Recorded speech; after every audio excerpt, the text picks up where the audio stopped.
ഒരു ഇന്ത്യൻ പൗരന് ജാമ്യം കിട്ടാൻ 75,000 രൂപ. ഒന്ന് ഞാൻ തീരുമാനിച്ചു കഴിഞ്ഞു. ഇനി ഒരു ഒറ്റ പോലീസുകാരൻ എന്റെ കൊട്ടകയിൽ കയറി ചക്കാത്തിന് സിനിമ കാണില്ല. ഒരെണ്ണത്തിന് ഫ്രീ പാസ് കൊടുത്തു പോരും. നന്ദിയില്ലാത്ത ജാതികൾ. പോലീസ് സ്റ്റേഷനിൽ ചെന്നപ്പോ ആലുവ മണപ്പുറത്ത് വെച്ച് കണ്ട ഭാവം പോലുമില്ല. എന്തെങ്കിലും പറഞ്ഞാൽ അപ്പ തെറിയും അടിയും. ഓ, നീ ഇപ്പോഴും ഇവിടെ ഉണ്ടോ? അന്ന് അടി വന്നപ്പോ ഓടി ഓട്ടത്തിന് നീ അതിർത്തി കടന്നു കാണുമെന്ന് ഞാൻ വിചാരിച്ചു. അത് അവനൊരു അബദ്ധം പറ്റിയതാ. എനിക്കല്ലേ അബദ്ധം പറ്റിയത്? ഇവൻ ഇടിക്കും പൊടിക്കും എന്തൊക്കെ സ്വപ്നങ്ങളായിരുന്നു. ഇത് മസിലൊന്നുമല്ല, മുഴുവൻ നീരാ. ഇരിക്കുമായിരുന്നു. മുതലാളിയുടെ ആക്ഷൻ കണ്ടപ്പോ വേഗം ഒരു സോഡ വാങ്ങിച്ചിട്ടോ അവൻ ധരിച്ചു പോലും. അതിനുവേണ്ടി ഓടിയെന്നാ അവൻ പറയുന്നത്.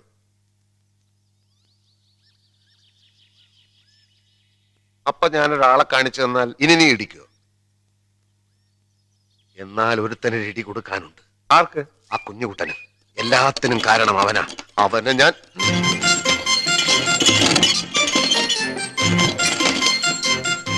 ഓ, ഇവനും എത്തിയോ? ശത്രുക്കളുടെ എണ്ണം കൂടിക്കൂടി വരികയാണ്. ഇനി വെച്ച് നീട്ടിക്കൂടാ. ജയിക്കണമെന്നുണ്ടെങ്കിൽ രണ്ടും കൽപ്പിച്ചുള്ള ഒരു കളി കളിച്ചതേ. ആ കേരളിൽ വന്ന് താക്കോൽ വാങ്ങിച്ചിട്ട് പോയോ? ആ പോയി. വൃത്തിയാക്കിയിട്ടിരിക്കുകയാണോ? പല ബാങ്കുകളിലെ എന്റെ പേരിലിട്ടിരിക്കുന്ന ലക്ഷങ്ങളുടെ കണക്ക് ഞാൻ പറയുന്നില്ല. പക്ഷെ കരിവട്ടൂർ, ഉടുമ്പന്തറ, പൂച്ചക്കാട് തുടങ്ങിയ സ്ഥലങ്ങളിലെ സിനിമാ കൊട്ടക എന്റേതാ. മത്തിക്കരയിലെ ഓം വിഘ്നേശ്വര ജൗളിക്കടയും മറ്റാരുടെയുമല്ല. അങ്ങനെയുള്ള എനിക്ക് ഒരു പീണ പട്ടാളക്കാരന്റെ തോക്ക് മോഷ്ടിക്കേണ്ട കാര്യമില്ല. നിങ്ങൾ ആ സിനിമാ തിയേറ്ററിന്റെ ഉടമസ്ഥൻ അനുജൻ കുഞ്ഞുകുട്ടൻ വശം അമ്മാവന് തരാൻ ഞാൻ ചില സാധനങ്ങളൊക്കെ കൊടുത്തയച്ചിരുന്നത് കിട്ടിക്കാണുമല്ലോ. എനിക്ക് തരാനോ? അതെ, ഞാൻ 20 ഷഡ്ഡി കൊടുത്തയച്ചിരുന്നു. ഷഡ്ഡിയോ? അയാൾ തന്നില്ലേ? മറ്റുള്ളവർക്കൊക്കെ ആ പട്ടാളക്കാരനെയും അമ്മാവൻ എന്നെയുമാണ് താല്പര്യമെന്ന് അയാൾ പറഞ്ഞിരുന്നു. നിങ്ങൾ എന്തൊക്കെയായി പറയുന്നത്? എനിക്ക് മനസ്സിലാകുന്നില്ല. ഷഡ്ഡി കൊടുത്തയച്ചത് ആർക്ക്, എന്തിന്? അത് ശരി, ആ കുഞ്ഞുകുട്ടനൊന്ന് വിളിക്കൂ. എനിക്ക് ആദ്യമേ ആ ചേച്ചിയെ സംശയം ഉണ്ടായിരുന്നു. ഇന്തവന്റെ അന്ത്യമാണ്, വിളിക്കവനെ. കുഞ്ഞുകുട്ടൻ എന്ത് ചെയ്തു? അപ്പൊ ഒന്നും അറിഞ്ഞില്ലേ?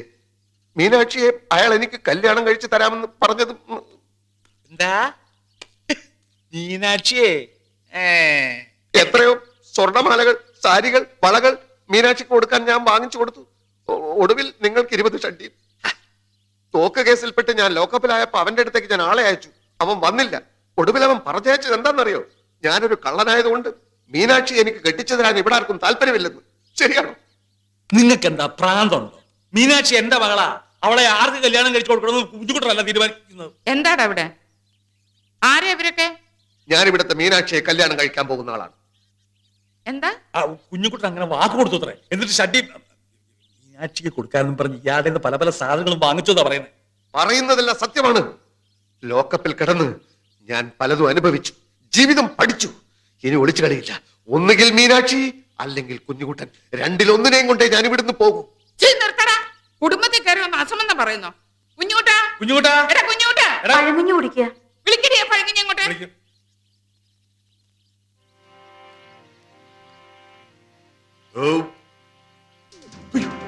ഇവിടെ വാടാ, ഇവിടെ വരാൻ. ഇവർ ഈ പറയുന്നൊക്കെ നേരാണോ? ഞാൻ നിന്റെ തന്ത, ഇവരൊക്കെ നിന്റെ മറ്റു തന്തമാര്. എല്ലാ സത്യവും ഇപ്പൊ തുറന്നു പറഞ്ഞില്ലെങ്കിൽ ഇവിടെ ഇട്ട് നിന്നെ ചുട്ട് കരിക്കൂടാ. അത്രക്കായോ? എന്നാ രണ്ടിലൊന്ന് അറിഞ്ഞിട്ട് തന്നെ ബാക്കി കാര്യം. എന്റെ കൈ ധരിക്കുന്നു. വിടവനെ.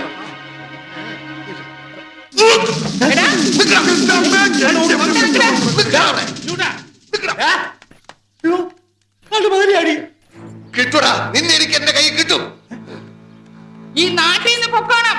എന്റെ കയ്യിൽ കിട്ടിയ വെട്ടിക്കൊന്നേ കെട്ടിത്തൂക്കും. കുടുംബത്തിന് നാണം കെടുത്താൻ ജനിച്ച തെണ്ടി. അമ്മ ഇനി ഒന്നും പറയണ്ട, ഞാൻ പോയി ചോദിക്കും.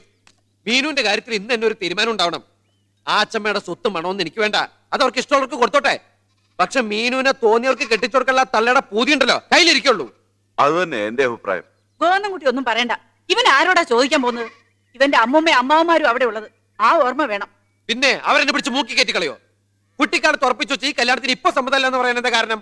വേണ്ട മോനെ, നമ്മളായിട്ട് വഴക്കിനും വക്കാണത്തിനൊന്നും പോണ്ട. അങ്ങനെ വിട്ടാ ശരിയാവൂല. അവൾ ഇറങ്ങി വരുമെങ്കിൽ ഞാൻ വിളിച്ചോണ്ടിരും. ആരെന്തൊക്കെ പൊല്ലാപ്പെട്ടാക്കിയാലും ശരി. പറഞ്ഞത്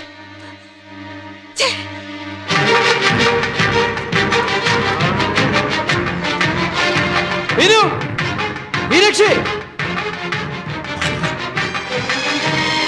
നീ എന്താ ഇവിടെ? ഇനി വരില്ല. അവസാനമായിട്ടൊന്ന് വന്നതാ. മീനുവിനെ വിളിച്ചുകൊണ്ടുപോവാൻ അവൾ വരാൻ തയ്യാറാണെങ്കിൽ. മീനു, നീ ഇവിടെ കിടന്ന് ബഹളം ഉണ്ടാക്കരുത്. അവൾ എന്റെ പെണ്ണ. അങ്ങനെയല്ലേ കുഞ്ഞുനാൾ പോലെ നിങ്ങൾ എല്ലാവരും എന്നോട് പറഞ്ഞിട്ടുള്ളത്. എന്താ വലിയ മോൻ എതിർപ്പുണ്ടോ? എടാ എനിക്ക് എതിർപ്പുണ്ടോ ഇല്ലയോ? എതിർപ്പുണ്ടായാലും അവൾ വന്നാൽ ഞാൻ കൊണ്ടുപോകും. ആരെയാടാ അത്? എന്താടാ നിനക്കെന്താ ഇവിടെ കാര്യം? ഞാൻ രണ്ടിലൊന്നും അറിയാനാ വന്നിരിക്കുന്നേ. നിങ്ങൾ മീനുവിന് വേറെ ആളെ തിരക്കുന്നു കേട്ടു. എന്റെ കോക്കില് ജീവനോടത്തോളം കാലം അത് നടക്കില്ല. നീ ആരാടാ? ധർമ്മപുത്രയുടെ മകൻ കൊച്ചു തമ്മിയോ? കയ്യെന്നെ വിടടാ. എടാ, ഞാൻ ഇവരെ കാര്യം പറഞ്ഞ് മനസ്സിലായിക്കോളാം. മനസ്സിലാക്കാനൊന്നുമില്ല. ഞാൻ അവളെ കൊണ്ട് പോവും. മീനാക്ഷി, നീ വരുന്നു. നീ അങ്ങോട്ട് നീക്ക്. ഓടിയകത്ത്.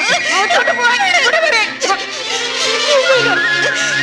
ഇവിടെ നിന്നെങ്കിലും വരാം. പിടിച്ച് മാറ്റടാ അവളെ. എടാ പിടിച്ച് മാറ്റാൻ. ഇങ്ങോട്ട് ഓടി. അവളെ ചേരുത്. ഞാൻ പറഞ്ഞേ. കൂത്തുകളെ കൊണ്ട് ഓടിയകത്ത്. വെട്ടിക്കൊന്ന് പൊടിച്ചു മൂടി ഞാൻ ജയിലിൽ പോയാലും ഇവന്റെ കൂടെ പുറത്തില്ല.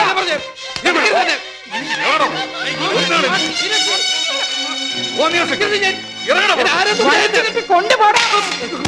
ഈ പഠിക്കാത്ത കൊന്നുകളെ ഞാൻ ഉളവർത്ത്. ആർക്കടാ കൊല്ലണ്ടേ? മണി, ആദ്യം എന്നെ കൊല്ലടാ. അമ്മയാണെന്ന് വിചാരം ഉണ്ടെങ്കിൽ ഇപ്പൊ ഇറങ്ങണ ഈ പടിയുന്നു. എനിക്ക് വേണ്ട ഇവിടുത്തെ പെണ്ണിനെ. നിനക്കും വേണോടാ. തളർന്നു കിടന്ന് നിന്റെ അച്ഛനെയും നമ്മളെ നട്ടപ്പാതിലേക്ക് ചവിട്ടി ഇറക്കി കഥ അടച്ച ദ്രോഹികളുടെ വീടായത്. നിന്റെ അച്ഛനെ കൊന്ന പിശാചുക്കളാ ഇവര്. ഇവിടുത്തെ പെണ്ണിനെ നിനക്ക് വേണ്ട, എനിക്കും വേണ്ട. കെട്ടിപ്പിടിച്ചോണ്ടിരുന്നു. ഏത് കൊമ്പത്താണെങ്കിലും കെട്ടിച്ചു വിട്ടു. കുഞ്ഞിലെ പറഞ്ഞു കൊതിപ്പിച്ചതുകൊണ്ട് എന്റെ മോൻ അല്പം മോഹിച്ചു പോയി. സാരമില്ല, ക്ഷമിച്ചോളും. ക്ഷമിക്കാനും മറക്കാനും ഞാനും അവനെ പഠിപ്പിച്ചോളാം. വാടാ.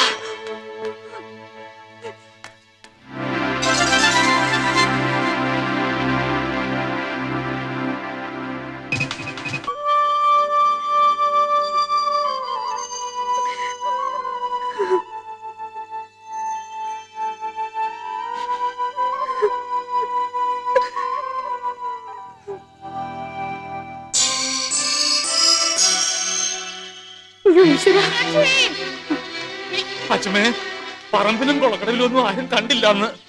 അടുക്കള വാതിൽ രാവിലെ തുറന്നു കിടന്ന ജോലിക്കാര് പറയുന്നത്. ആ പട്ടാളത്തിന്റെ വീട്ടിലൊന്ന് അന്വേഷിച്ചു. സാറേ, മീനാക്ഷി അങ്ങോട്ട് വന്നായിരുന്നു? ഇല്ലല്ലോ. എന്താ? കാലത്ത് എഴുന്നിട്ട് അവളെ കാണുന്നില്ല.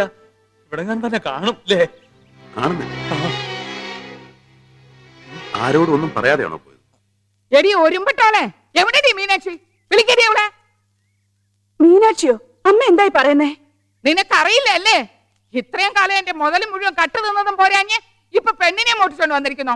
മര്യാദക്ക് ഇറക്കി വിടറി അവളെ. കിളവി, നാക്കിലെല്ലാം വെച്ച് തോന്നിയ ദിവസം പറഞ്ഞിട്ടല്ലോ. മണി, ഒന്ന് ചുമ്മാരിക്കാമേ. ഇവരാരാന്ന് ഇവരുടെ വിചാരം? കുറെ സ്വത്തം കെട്ടിപ്പിടിച്ചിരിക്കുന്ന ഭൂതം. സഹിക്കുന്നതിനൊക്കെ ഒരു അതിരുണ്ട്. പ്രായം നോക്കില്ല ഞാൻ. എന്ത് പറഞ്ഞാലും ചെറ്റേ. അതെ, നിങ്ങൾ ഇവിടെ കിടന്ന് ഇങ്ങനെ തല്ലുകൂടിയിട്ട് കാര്യമില്ല.